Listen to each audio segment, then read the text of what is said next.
What's going on, YouTube? It's your boy Porter Rock 77, and I'm back with another video. Thanks for stopping by. If you're new to my channel, welcome. I appreciate it. Please check out my other videos and my other commentary videos. Get a feel for who I am. But thank you for stopping by. I'm gonna do a nice, I want to say quick video, but I haven't been, pushing out content, the last couple of days. So I want to get started. It's late night. It's like around 11 p.m. Tried to go see Suicide Squad. It was packed. And my wife wasn't feeling it. It was disgustingly a big crowd, and we wanted to see it. In where I live at, they have something called the Big D Theater, which is big digital screen, kind of like IMAX or whatever. It's Carmike movie theaters. I don't know if they have that in your area, but it's Carmike or whatever. So we went to see Suicide Squad, and I didn't realize it was going to be that popular. I knew it was going to be popular, but I don't even think Civil War was that packed here, because I went to see Civil War, Batman vs Superman. It was packed, but this, for some reason, this thing was unbearable. It was even I didn't want to be there. When it gets to the point, it almost felt like a club at this point. Without the music, but like everybody was on top of you. There was really no place to move, and I never actually had that experience before. And I grew up in New York, and I've been in movie theaters in New York, and I never seen a theater that's like literally just jam packed. Like I don't know if some of you's been to dance clubs, nightclubs, whatever, stuff like that, and it's real packed, or maybe a rock concert or something like that, where it's just you could barely move. And this was about an hour ago. So we ended up refunding the tickets and stuff. And you know what's crazy? I bought my tickets on Fandango, thinking it's faster. And when we got there, the biggest line was the Fandango Express line. The regular movie ticket buyers, they was just walking in and buying a ticket. And I'm like, what the hell? So I'm looking, because I'm in the back, and we're going through this long process to go through the express line. And by the time I got to the middle, I could see the register. They had like 6 or 7 registers, maybe 5, whatever. But they had like a whole bunch of registers for the people who were gonna buy tickets on the spot. And the express, like 2 people. Like that defeats the purpose of the whole program. That defeats the purpose. So you funneled all the people who, one, paid a convenience fee, because Fandango charges a convenience fee. What convenience am I going through? I could have just fucking walked through and bought tickets and stuff. Like that. I would say that was just stupid. The 2 people should have been the mainline tickets, and the 4 or 5 catered to the people who bought, because we bought a convenience fee. Convenience fee. You know what I'm saying? There was no convenience there. People on the mainline ticket were literally just walking in. Maybe 2 had to wait for 2 or 3 people. But most of them were like, ducking under, how everything they have it roped up and you have to go, zigzag. No, they were ducking under each thing because there was nobody there waiting. And all of us who prepaid our tickets paid a convenience fee. So that kind of also pissed off my wife too. She's like, this thing's all jacked up. And she's like, and by the time we go inside the theater, she was afraid that we were gonna get bad seats. And we don't like to sit up front because we don't like to sit, and the screen is huge. So if you sit too close, you'll get to the point where like you have to like move your head around.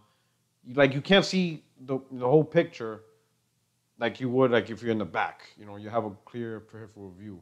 So that's another thing. So we just came back right now. So that's about it. So I'm thinking I'm gonna play some games. My wife says she just wants to go to sleep. She's off tomorrow, but she's kind of tired anyway. So I'm gonna just stay up, play a little game and stuff like that. Do a little video, spend a little time with you guys and stuff. But anyway, so the video topic for today, the Xbox One or the Xbox 4K strategy and PlayStation's possible 4K strategy, or how this thing's gonna pan out. A little background. Yesterday I was the multiplayer podcast, part 1 of it, and then like it got interrupted. Check it out. Go to Next Gen 720's channel. My boy Zaire, he's on the opposite spectrum of gaming. He's an Xbox gamer. I'm a PlayStation gamer, but we're 2 cool dudes. We are, and this is how it should be. You know what I'm saying? I'm gonna make a video about that. But anyway, I'll probably do one today. Because now that I got the idea. But anyway, so he always invites me to multiplayer podcasts, and sometimes I even went on the Xbox Beastfire podcast. You know what I'm saying? I'm probably the only pony that actually participates in a Beastfire podcast and stuff like that. But anyway, or Xbox centric podcast. But a conversation, the first part was about Sony strategy. What could Sony possibly do? 4K adoption and all that stuff. So I thought, let me make a video about this topic And from my perspective and coming from experience of being a fanboy, because at one point I was a hardcore fanboy years ago. I think everybody at one point who's interested in consoles has a little bit of bias and goes up. But I'll just touch on that. So Xbox One S, very successful. A lot of people are buying it and stuff like that. Great sales.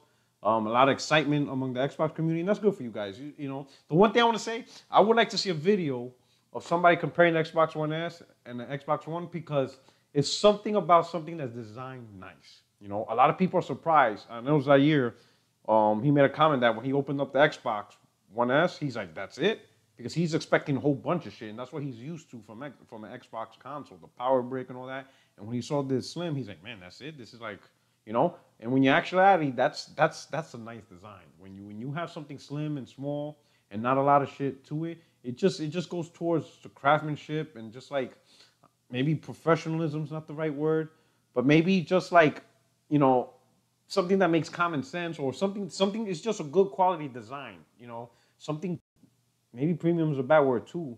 But you know when something's clunky, it works as powerful, but then you have this nice slick thing and it's very compact and it's in the poor forms the same. It's just that architecture, that art behind the hardware that looks great. And I'm seeing a lot of positive comments from the Xbox community. Excuse me, it felt like I had a burp or something. But it seems like there's a lot of positive comments among the Xbox community about this. If it's blurry, I need to stop moving. I just noticed that. Camera's adjusting. Sorry about that. Um, so I see a lot of comments from the Xbox community saying, "Wow, this is amazing. Xbox Slim, like it's small, doesn't have a power brick." So I think some of you started to understand what we mean by no power brick. I know it sounds stupid, but it's just a nice, maybe prideful. It's just a nice feeling when you see something of the art behind the hardware. When a company could get the art, you know, it becomes a nice design thing, and you realize, man, they really smart. Internal power supply, small, takes up less space, you know, not as bulky, and it still does all the things it's supposed to do. It just goes to show that it's just a very good. It's like art. You're appreciating the art of the hardware, and I think a lot of Xbox fans are enjoying that. They're seeing the art behind the hardware. Um, so anyway, so on the multiplayer podcast, they're talking about 4K and and Xbox strategy, and maybe it's just a few people I'm talking to, and maybe the few videos I'm seeing, you know, the crowd that Zaire surrounds himself with, you know, a lot of pro Xbox guys, positive guys, and then obviously the Big Gamer Small Talk podcast, Crab Gamer, Mooj. I think that crew, and I'm not going to say the majority of Xbox. I'm not going to say that. So I can't say they're speaking for majority of the community of Xbox or all the gamers. But I think this hardcore power group needs to curb their expectation on what Xbox means in the future. I know Crap, he said he already locked it. He said lock it in is winning every MPD. And all right, we'll see how that turns out for him. Uh, but here's the thing. So Xbox One S, nice product, good product. You know what I'm saying? And the excitement there is new. But how is this console going to do the long-term strategy? Zaire asked me, Next Gen Center asked me, how can Sony counteract this? And I said, it's really simple. All right. Probably most fans thinking I'm going to say the Slim or some fine boyish thing. I don't think there's going to be a Slim. It doesn't make sense to make a Slim. Even though the whole point of the Slim is to get the manufacturing process cheaper so you can reduce the price of the console, I think Sony's putting their focus on Neo. But they could still drop the price on the PlayStation Vanilla 4. It's still being sold for $350. And that's, and it's been out for almost 3 years. And it launched at $400. So there was really only one price drop and a temporary price drop during the winter. But a steady price drop, it was only $50. So what would I do if I was Sony to compete with the Xbox One S is I would make a 1 terabyte PlayStation 4 standard. That would be the standard. There would no longer be any more 500 gig models. I would phase them out. Every model will be 1 terabyte for $299. Or if I wanted to keep a 500 gig model, it would be $249. So now play this scenario out. You got an Xbox One S. Obviously, that's going to phase out the vanilla Xbox One, right? Got a 500 gig, $299 Xbox One S, because that's going to be the price for the 500 gig. That's the cheapest model. 500 gigs, $299. And right next to it, 1 terabyte PS4, $299. Casuals understand hard drives now. The hard drive, lingo is not new. Everybody gets that. Everybody gets hard drive space. And people who are coming in this winter, this holiday season, they're gonna ask, why is a 500 gig Xbox One the same price as a 1 terabyte PlayStation 4? And the answer is simple: HDR gaming and the 4K Blu-ray player. That's the answer. All right. So now, this is the question: is the consumer who asked that question, is that consumer a 4K TV owner or about to be a 4K TV owner? If the answer is yes, then they're going to see the value in the Xbox One S. They're going to see how they're going to get HDR gaming with all those beautiful colors and be able to play 4K Blu-ray movies. So that makes sense for that crowd. But if the consumer is a no, I'm not a 4K TV and I don't plan to buy a 4K TV anytime soon, then the value is the PlayStation 4. And this is also, there's other factors, games, you want to play Forza, Halo. We're taking out just the hardware. We're just looking at it from a hardware perspective. Because the majority of consumers are the Call of Duty, Madden, games that are on both platforms. That's the bulk of the consumers right now. So, consumer goes in. If that consumer is not a 4K TV owner, there's no value in Xbox One S at that point because they can't take advantage of the HDR and the 4K Blu-ray player. There's nothing they could really use it for. So they're going to go for the hard drive space. They're like, you know what? A lot of people got PlayStation 4s. A lot of people have that. Some of my friends have it. It has a 1 terabyte hard drive. That's useful for me. I'm going to go get that. You see what I'm saying? And this is the point of the thing. The battle of the 4K market is not a 2016, 2017 market. I understand a lot of people saying, oh, it's cheaper, it's cheaper. You could get TVs for like $700. You're correct. The price of 4K and how quickly it went down to $700 is cheaper as compared to what we went through in 2006, 2007 with the 1080p. But $700 is still not cheap. Understand this, and this is what's funny about console gamers. We talk trash to the PC community about PC being expensive, yet we expect the average console gamer to buy, a $300 console and a $800 TV. And spend so console gamers are gonna spend $1,100 for console gaming, all of them, just out of the blue, simply because they want the best in console gaming. But yet we bash PC gamers for spending $1,100 for the best in PC gaming. It doesn't make sense. The fact is, most console gamers are not thousands of dollars. There are guys who, and in Zaire's term, peacock. They like to get their peacock on. Okay, they like to peacock. They want to get, they want to get their shit. I understand that. I understand those console gamers. There are console gamers like that. But the fact is, those console gamers already have an Xbox One and a PS4. They already have it. The peacockers, you can't tell me a console gamer right now likes to peacock around. I'm using that term because they use it, and it's just a funny term, so it's cool. But anyway, you can't tell me a console gamer right now wants to get his peacock on with 4K, but they're still rocking a 360 and a PS3. They never bought a PS4 Xbox One. You can't be a peacocker with a 360 or PS3. They're not those gamers. And right now, if you look at it from a market share perspective, right now the market share of current gen consoles is 60 million. 40 from PlayStation, 20 million from Xbox, give or take. You know what I'm saying? 60 million. The final market share, or pretty much the ending market share of last gen's console, PS3 and 360, was a little over 180 million. 160 million, maybe up to 170, give or take. So you do the math. Let's say 160 million even, right? 60 million now minus 160 minus 60, that's 100 millions of console sales we still have to gear up towards to. Those guys are not peacockers. Yeah, they're not peacocking. They're still with a PS3. They want a 199 PS4 or 199 Xbox One. Do you think those guys want to spend $800 on a 4K TV when these guys are cool with playing last gen versions of Madden, last gen versions, I didn't even say last gen yet, but the last gen version of Destiny? They're not interested in playing Division. Like these games didn't draw them in.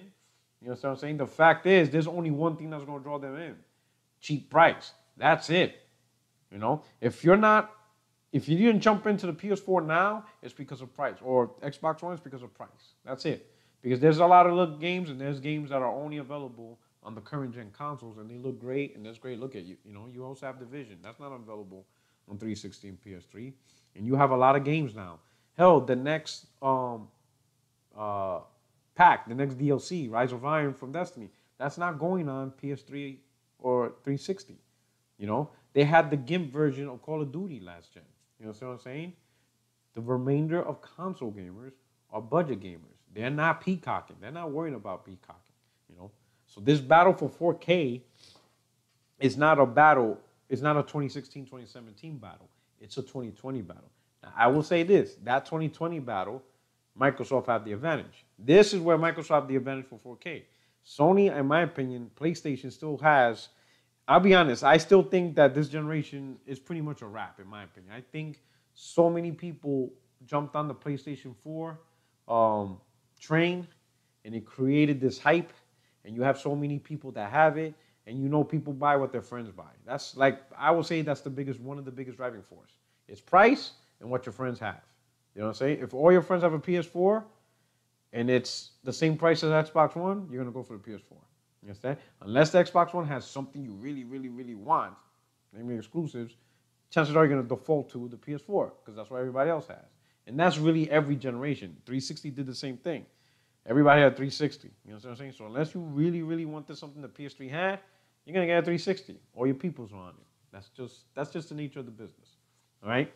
But this battle of the 4K, that's a 2020 battle. It is not a 2016, 2017 battle. It will slowly creep up. More and more people adopt it. And I think by the time 2020 comes around, I think there was one market research that says that by 2020, 50% of the U.S. 50% of the U.S. will have 4K, and that's a prediction.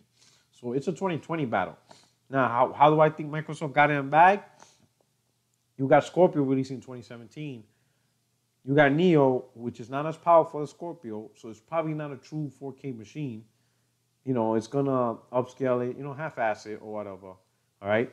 So really, Scorpio, let's say, is a true 4K machine, right? By the time Sony releases a true 4K machine that's more powerful than Scorpio, right? Scorpio will probably be like $300 in 2020. It launches in 2016, maybe $600. By 2020, it's going to be a $300 machine. And let's say Sony releases, the PlayStation, PlayStation 5, 8 teraflops, 9 teraflops, something significant, right? And it's the true 4K, whatever. And it launches like at $500. So now you're talking a $500 PlayStation 5 versus a $300 Scorpio. You know what I'm saying? Price advantages. You know what I'm saying? It's all about the price advantage. You know what I'm saying? And if more people have the Scorpio, it's going to be harder for the PlayStation 5 to sell the 4K, mantra, So I think Microsoft jumped Scorpio because Phil Spencer sees the 2020 battle, the hardcore Xbox fans, you guys are seeing immediate gratification. And the only reason why you guys are seeing immediate gratification, and let's be real, is because you want to talk shit on Twitter. That's all. What I like about Phil Spencer, he doesn't play your fanboy shit. He's not doing this so you guys could talk shit and make videos. I mean, obviously you guys are doing it and have fun with it, but Phil Spencer sees 2020. He does not see 2017. He does not see 2018. He knows that this console has the ability to be the preferred 4K machine in 2020, 2019, 2020, 21, because it's going to provide great 4K content, great 4K gaming at a budget price. And he needs to release it now to get that machine at a budget price for 2020, 2019. You know what I'm saying? You guys think it's going to take off, right now, and it's not, or next year, Xbox One S, great combo, but in my opinion, I don't think Microsoft should have released the Xbox One S with a tell you the truth, I don't think Microsoft should have released the console with a Blu-ray player, in my opinion. I think, I'm not sure, but I haven't really looked at the prices of 4K Blu-ray players, but they keep saying that it's the cheapest 4K Blu-ray player on the market. You know what I'm saying? So I'm wondering, is it $299 with a 500 gig hard drive, which I think is pretty low at this point? Because, it's not like these hard drives are brand new, cutting edge hard drives. These are the same hard drives we've been using 10 years ago. You know what I'm saying? These things are still, it doesn't cost $50 to get a 500 gig hard drive, a laptop hard drive. You know, and they definitely don't pay what we pay. Like I could get one for like $30, and that's with the company making profit. So I know they're paying like $10 for it. Anyway, would it be better to release Xbox One S without the 4K Blu-ray player, still HDR gaming, you know, still have HDR, but without the 4K Blu-ray player, and sell it for $199? Imagine that, a $199 Xbox One S, still sleek, still nice looking. You understand what I'm saying? For $199, $200. How many of the budget gamers that we have left would jump on that? A $200 Xbox One S, brand new, sleek, $200 to play Call of Duty, to play Battlefield. You know what I'm saying? To play Titanfall 2. You know what I'm saying? To play Mass Effect that comes out next year. Most of these games, you know, $200 to play multiplats. You don't even have to worry about exclusives. It doesn't even matter if Recore sucks or people are tired of playing, you know, Halo, Forza, or whatever. It doesn't matter. $200 to play great games. That's it. You know what I'm saying? That will be something Sony can't beat because there's no way they'll be able to drop their console unless they create a Slim. There's no way they could sell the current PlayStation 4 down to $200. It's just not going to happen. So a $200 console to play lots of great games, even if it's multiplayer. Because at the end of the day, majority of the console gamers aren't into this YouTube where, oh, I buy console for exclusive. It's just to play games. I mean, at the end of the day, that's really what you do with a console. You go in the store, see this box, you grab the box, put it on the register, they scan it, you pay for it. You go home, you open the box, plug it into your TV, and you're playing. Even if all you play is multiplats, you're still enjoying it. And you only drop not $199 on it. You know what I'm saying? I think that is what would have curved. That would have shifted. That would have been the paradigm shift of Xbox. But at $299, Xbox One S, yeah, 4K Blu-ray player HDR, 4K Blu-ray player, nice, got it. You're still $299 though, which means you're giving PlayStation a chance to be competitive, you know? And the only edge you have is a feature that can only be used by 4K TV owners. And that's not the majority of the group. The remainder of the consoles who haven't jumped on, again, are not peacockers. If they were peacockers, they would already have a PS4 and Xbox One right now. One or the other. If they were peacockers. You can't peacock with a PS3 in 2016. No, you're not about that life, you know? So that's just my thought on how I think, just a little thought of, just my view of this whole paradigm shift, okay? Let me add one more thing. Right now, Neo hasn't been announced, right? Hasn't been announced. How does Neo play into this? Okay, so let's say the small crew of peacockers that are all about getting the best shit this holiday season, this winter. They want the top shit, okay? If Neo is announced this year, then how can you call yourself a peacocker buying an Xbox One S when there's a 4.2 teraflop powerful console out this holiday whose graphic fidelity will blow away the Xbox One S and the PlayStation 4, all right? The PlayStation 4 has a pretty much an almost, it's 4.2 teraflops. Xbox One S is 1.4 teraflops, so you're talking like a 2.8 teraflop difference. That difference is bigger than the Scorpio PS4. Scorpio has 6 teraflops. The Neo has 4.2, so that's a 1.8 difference. So a 2.8 difference is huge. The graphic fidelity, you know, seeing Battlefield in Neo mode, it's going to fucking blow out. It's going to blow PS4 and vanilla PS4 and Xbox One S out the water.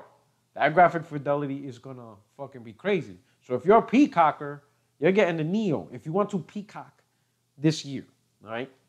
I can't see you saying, oh, I'm going to get my peacock on and you buy an Xbox One S. No, the best, most powerful console now for this holiday is the Neo. Now, some of you might be thinking, well, Sony can't brag because we got the Scorpio. You're right, you got the Scorpio, but it's now out. You can't buy it this holiday season.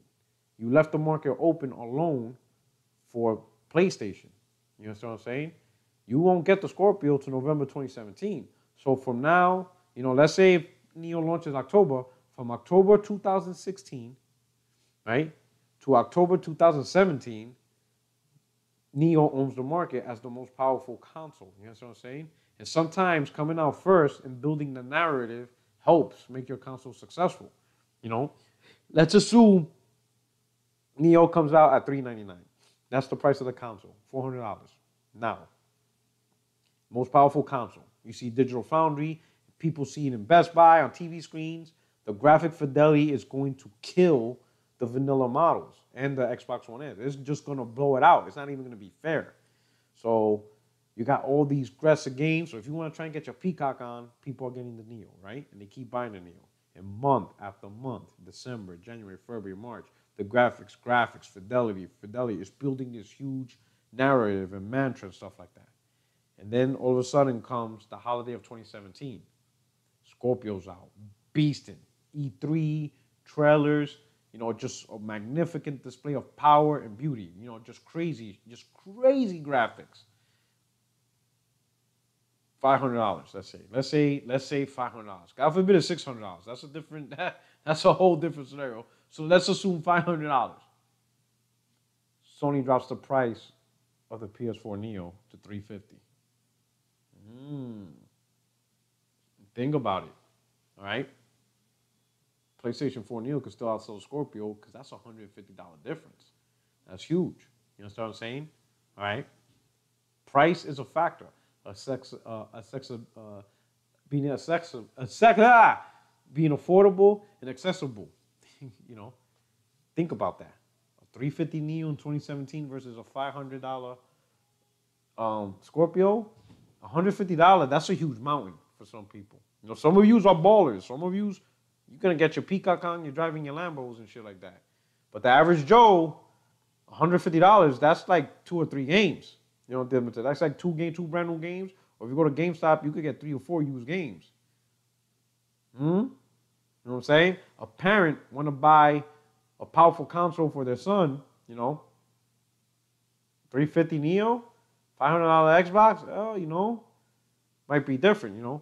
But I would say a big impact will be the ecosystem. I think this generation or consoles will slowly become like the iPhone and Android, where you're just gonna stay in your ecosystem. You're just not gonna transfer over, because I think from this point on, I know Xbox, they're doing, you know, forward and backwards compatibility. I mean, with, you know, universal Windows platform, you know, any game made for the Scorpio is gonna work on the Xbox One and Xbox One S. Okay, Sony, I don't think they're doing forward compatibility. I think they're doing backwards compatibility, but I don't think that they're doing forward. Because what they're saying is the PlayStation 4 Neo and the PlayStation 4 is compatible.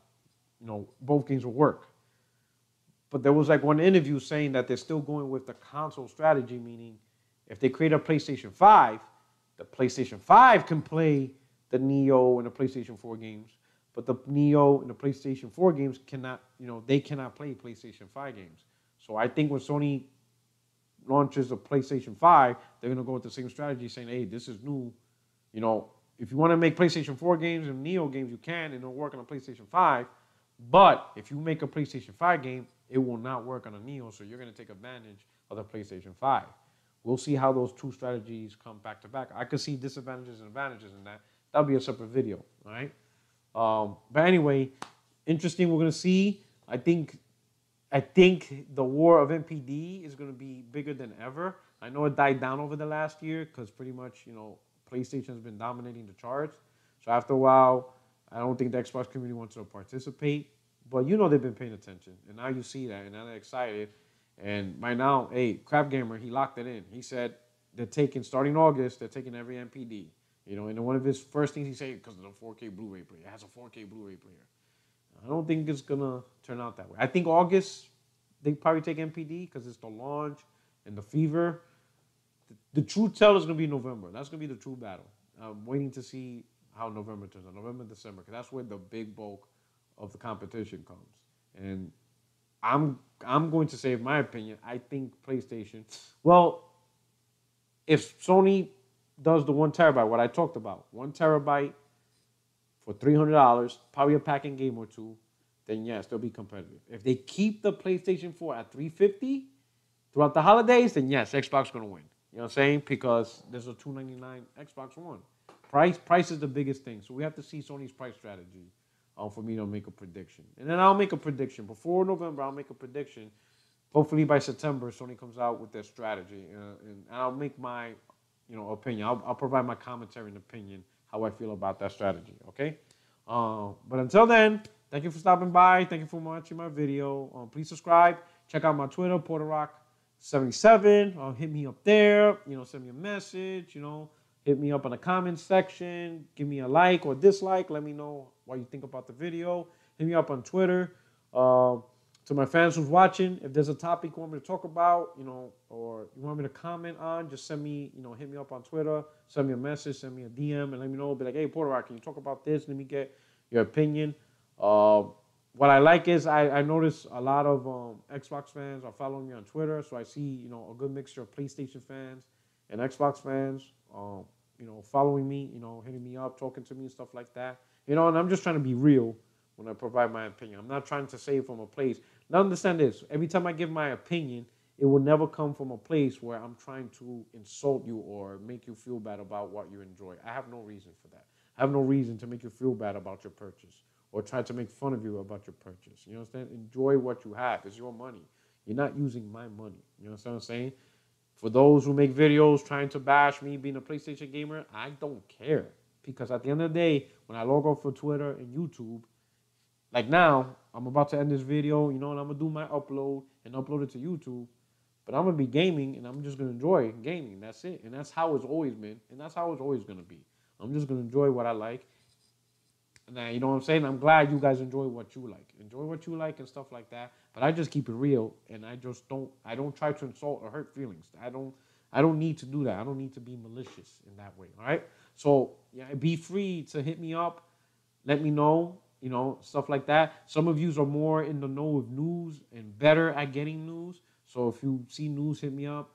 Share it with me on Twitter. Be like, hey, yo, Porter, you got to make a video on this. I'll be cool. I'll respond. I want to make it, that's not a bad idea. I'll be more respondful to the needs of people who watch my channel. You know what I'm saying? It might get out of hand, but right now I don't have a lot of people. I'm a low guy. You know what I'm saying? So I think I can handle it now. But I'm cool with, providing my opinion and comments and discussion. All right? Stay tuned for my next podcast, Sundays, 6 p.m. Eastern, 60 frames, no lag. I got to have a topic and a guest, you know what I'm saying? I got to hook you guys up. I got to make it interesting, got to make it good, all right? But anyway, thanks for stopping by. Please subscribe, like, dislike, leave comments, hit me up on Twitter, PorterRock77, and I'm out, all right? Take care. To the best community on YouTube, the gamers. Always keep it gaming. Enjoy what you like. Always keep it gaming. And just have fun, all right? Hey, you guys take care. I'm out of here.